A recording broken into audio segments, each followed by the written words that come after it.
Hey Gemini, welcome to your love forecast for August 2019. This is a general reading for Gemini, Sun, Moon, and Rising. General being the key word here, guys. Some of it may resonate, none of it may resonate, all of it may resonate, whatever the case. No need to get angry. These are general readings, okay? And if it doesn't resonate, or if you just want more info, sometimes watching your moon, sun, and rising sign can add a little extra or resonate with you more. If you're not a Gemini and you're just being sneaky, you're being nosy, you know who you are, and you're watching because you're curious about a Gemini in your life, you're more than welcome to stick around and watch. I can't really stop you from watching anyway, right?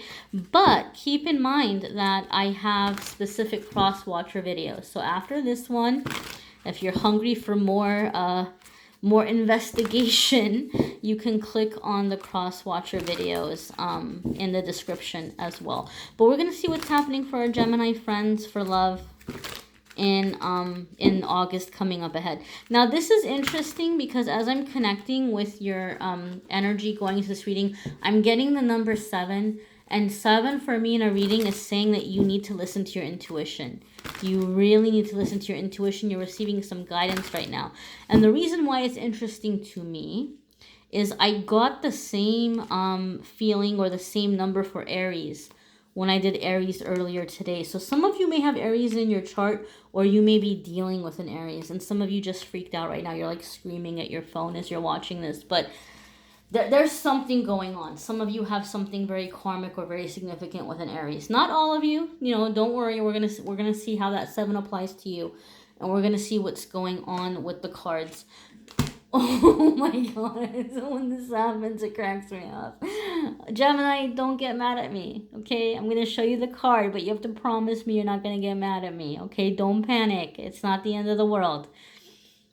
But you definitely have the card that says listen to your intuition. You have the Tower. I know, don't get mad, don't start freaking out, don't be like, no, why is this BS always happening to me? I want to clarify something about the Tower.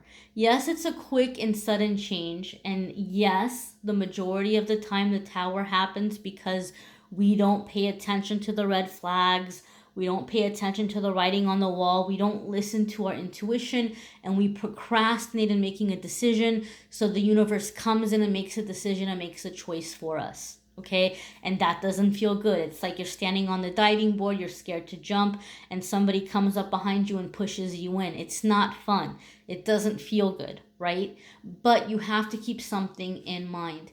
This is a major arcana card. So whatever is happening because you've fallen off track, and your angels and guides are clearing something out of the way to get you back on track, to get you back on the right road. That being said, the Tower is not always an unwelcome or a tragic kind of shock. It's not always like, fire and thunder and brimstone and ash. It can be also just anything in your life that's pushing you out of your comfort zone, and that's a permanent change, right? That could be meeting the love of your life. That could be, the birth of a child or a pregnancy. It could be landing your dream job. It could be moving to another country that you always dreamed of doing, or whatever it may be. It can be something big that just pushes you out of your comfort zone, and is like a permanent change. Basically, the Tower is like your life is never going to be the same again, right? And that can happen in really great, fun ways, and that can happen in not so fun ways. But the fact that 7 is coming up, right, is telling you, basically, like, you know what you need to do. And if you're not doing it, don't get upset if later there's going to be a Tower moment, okay?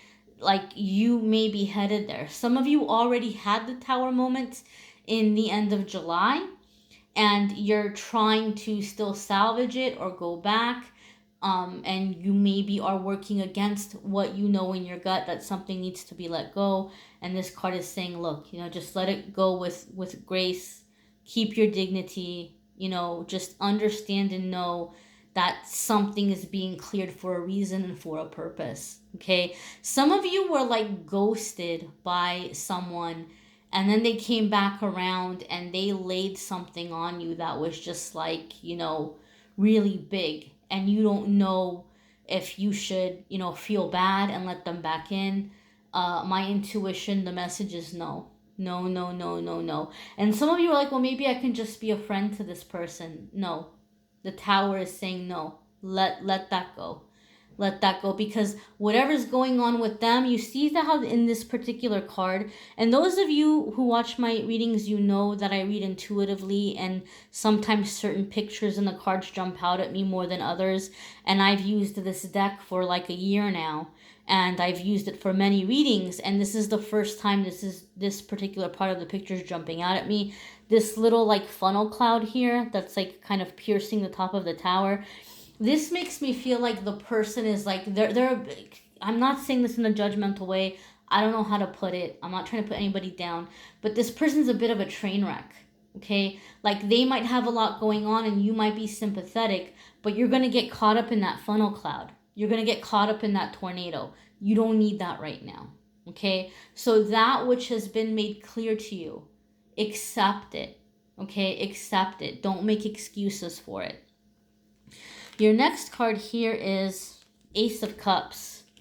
So this is really good. This is really good because you're going from the Tower to Ace of Cups. This is telling you that your bounce back time is fairly fast. Like whatever this shock is, whatever this jolt is, it's happening fairly quickly. Some of you, those of you who've been doing your spiritual work and you're a little bit more ascended, you may be having a positive tower moment that I talked about in the beginning, where it's like Ace of Cups, meeting the love of your life, or, like moving forward in a relationship that's very significant. For some reason, though, I feel that something is happening with this Ace of Cups for some of you, where it's like you're moving to be with someone, right? Not like a stranger, not like where you're rushing in, you're just like going like to be with somebody you don't know that well.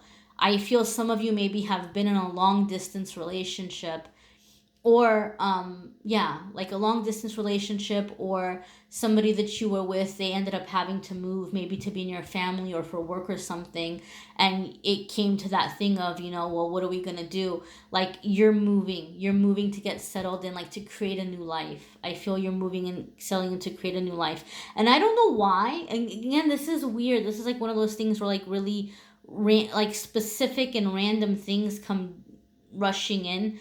I'm seeing kids. I'm seeing kids that I feel are like not both of your kids. So it could be that you have a partner that's maybe doing something where they're getting their kids back from their baby mama or their baby daddy or whatever, who maybe wasn't a good influence, and now you all are coming together and like creating a sense of family. But it feels like young kids to me, like preschool age.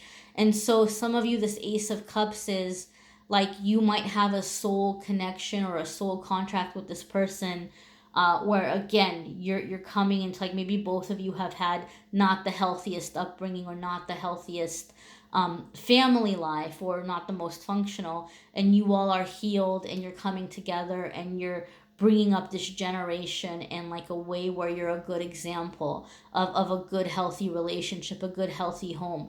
Ace of Cups is again that joy and that happiness. And those of you who watch my readings, you've heard me say with the Ace of Cups, it has a little extra meaning for me. Yes, it's a big love, a soulmate love, a creativity, joy, passion, a sense of home, all of those wonderful things.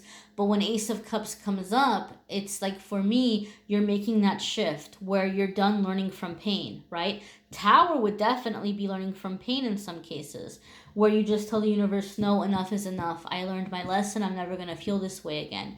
And the universe says, okay, great, and gives you something positive because that's what you asked for. And then you begin learning through that joy. You're like, wow, this feels amazing. I love this. I want more experiences like this. Yes, please, more of this.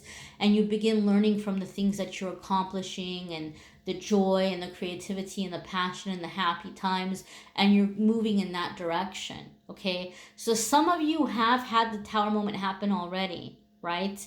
And maybe it's kind of trailing into August, but as you're connecting with your passions and your joys and the things that make you happy and keeping your vibration up, you're aligning with a very significant soulmate in that process. Your next card here is the Chariot. So major arcana here, my dears, major arcana.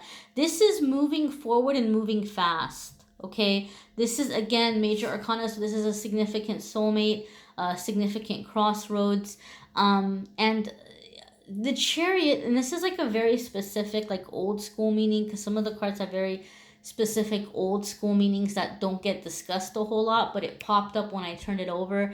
And those of you who watch my readings, you know my rule is if it jumps in my head, if I hear it, I have to say it, but it's like I feel like my attention's being drawn to one of the way back in the day original meanings of this card, which the Chariot could also signify back in the day like somebody who's going to a sanctuary city.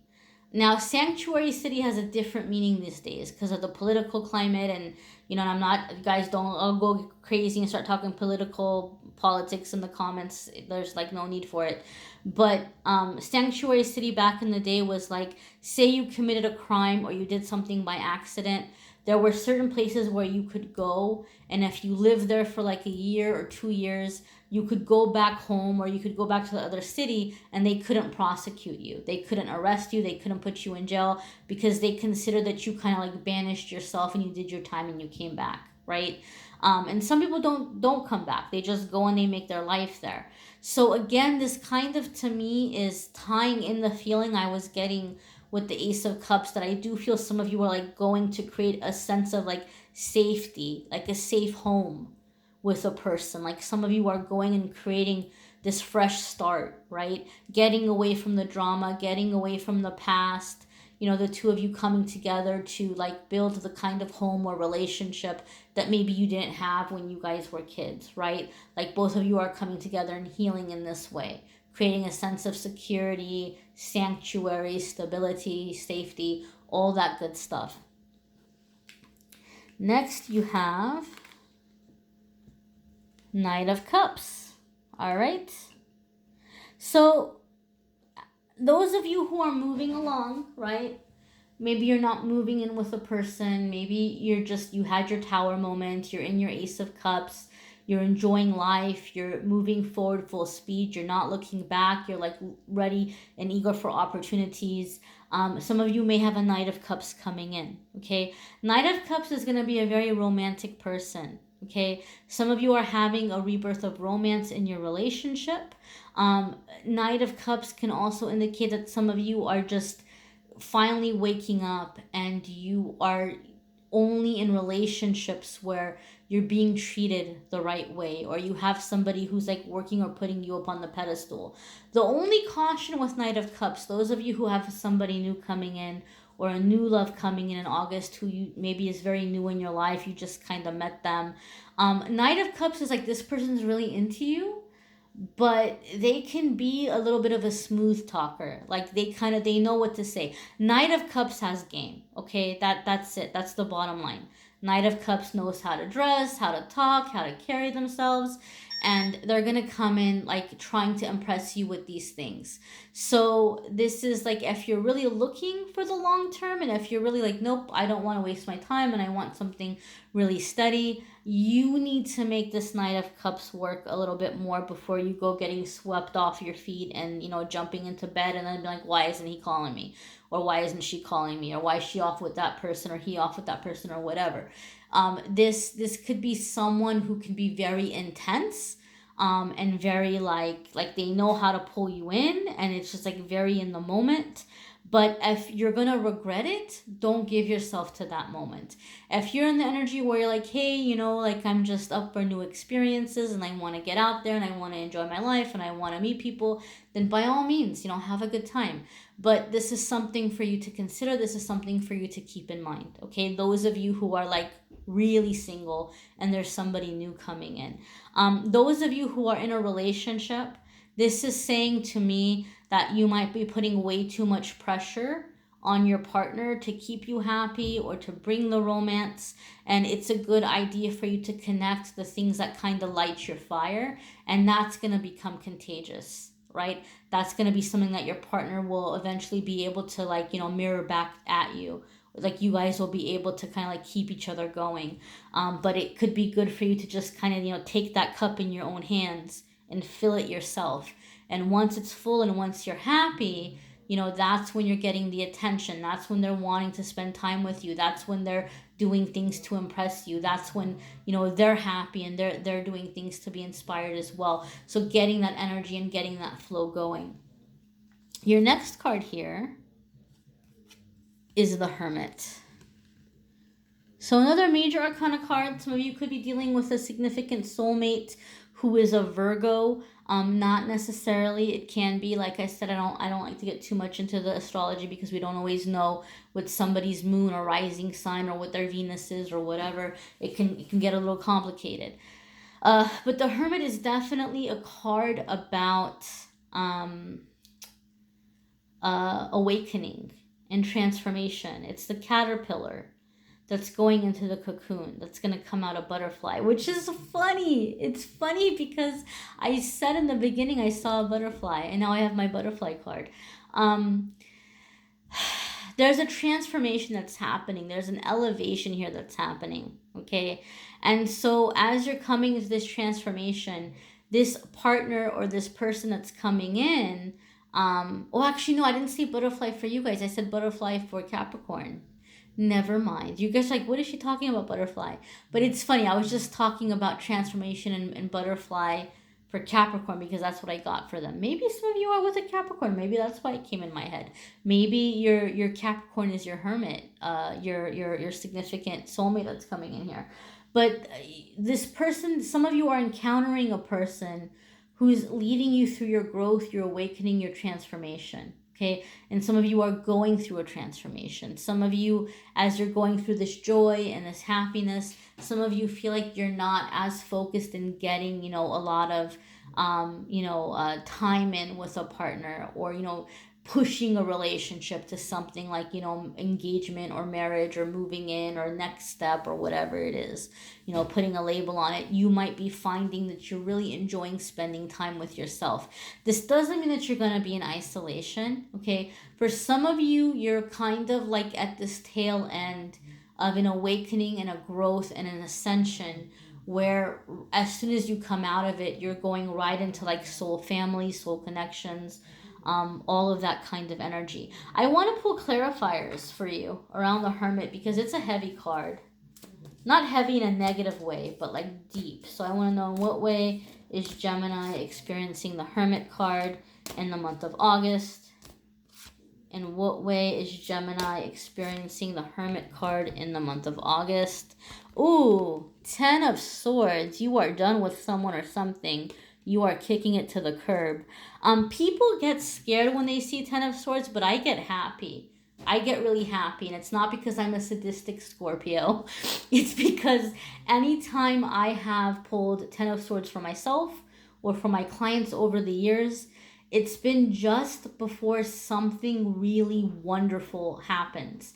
It's been just like, it's kind of like something was holding you back and you ended it. Or it was like, it's done. Typically though, 10 of Swords to me, and sometimes it can be a bittersweet ending, but 10 of Swords for me is like, you're the one who's ending it. You're the one who's saying no. You're the one who's closing the door on it. Okay? And which is interesting because your next card here is 6 of Cups. And this could be reconciliation. This could be somebody coming back from the past. And we're still kind of in that tail end of Mercury retrograde. And we all know Mercury retrograde has a tendency to bring the past, dragging in sometimes, all kinds of riffraff coming in with the cat. But, somebody could be returning from the past, at which time you are ending this back and forth or this cycle. And something was coming about ghosting, right, in the beginning. So some of you are just somebody that you never really thought you were going to be able to release or let go of. It's being released or it's being let go of. Some of you are finally once and for all healing in a very permanent and finalized way from childhood wounds. That came up in the reading several times. So if something was like blocking you from your childhood, or you didn't have the best example of healthy relationships in childhood, you're cutting clear out of that. Like, it's not affecting you anymore. For me, Ten of Swords is like, you've killed the demons, you've battled the monster, you've won, right? Like, you're done. The beast is no longer going to be an issue for you. It's out of the way. But you do have Nine of Swords, right? And this could be why you're in the Hermit mode, or why Hermit is coming up. Nine of Swords is stress, it's worry, it's anxiety, it's sleeplessness, it's insomnia. So you may be judging yourself too much. You may be putting a lot of fear or a lot of pressure on yourself. You may be thinking of all the things that could possibly potentially go wrong. I feel some of you are, I think the reason why Nine of Swords is coming up is some of you are finally having the courage to stand up to a karmic soulmate or to a person and say, like, I don't want this anymore. Like, you're ending something and then you're like, oh, like, should I have done that? Did I make a mistake? Did I give up on them too soon? Could I have loved them a little bit more? Could I have loved them in a way to where, like, they could have healed a little bit more? Like, should I have held out a little bit longer? Well, you had the Tower there, Gemini, so that's telling you no. That's saying no, let it go. You've already been shown. Because if you don't let what you know needs to be let go, it's going to end really, really badly. Okay? Really, really badly. Those of you who are more along the lines of what we talked, some of you are like, really establishing a life with a person. You may have your past resurfacing, or you may be feeling bad, or you may be feeling worried about like family that you're leaving behind or you're moving away from. And again, the spiritual message here is you're going to have to learn to just kind of place them in the hand of their guardian angels, place them in the hand of your higher power, right? You can't rescue everyone. You can't carry everyone all the time, okay? And that could be the Tower message for you, because you could spend your life sacrificing yourself to take care of people or to be there for people who aren't going to be around when you're in your old age, either because you're outliving them or they're flaking on you and they're disappearing. So you don't want to have a situation where you're making all these exceptions and changes, and then later on you're going to say, man, I should have moved and started a life with that person, or I should have accepted that proposal, or I should have let myself date, but I didn't because I wanted to be for this person or that person. There are solutions to every situation, and the Hermit card for some of you could be coming into that awakening and that realization. Again, my dears, be sure to watch your moon sign and rising sign videos. It may resonate with you more, or it might just add a little extra information. You may need a private reading, which I'm more than happy to do. If you click on the Calendly link, you can go ahead and schedule that. CrossWatcher videos are in the description. And then also the daily messages. Every single day on the social media, I post a card of the day in the morning, and then there's a pick a card in the afternoon. So get on that if you're not on that. Some people are enjoying the daily messages, and a lot of people are saying that like the right message comes on the right day. So that's cool, seeing that as well. And I thank you guys for liking, sharing, commenting, subscribing. Thank you so very much for watching. Wishing you a fabulous August, Gemini.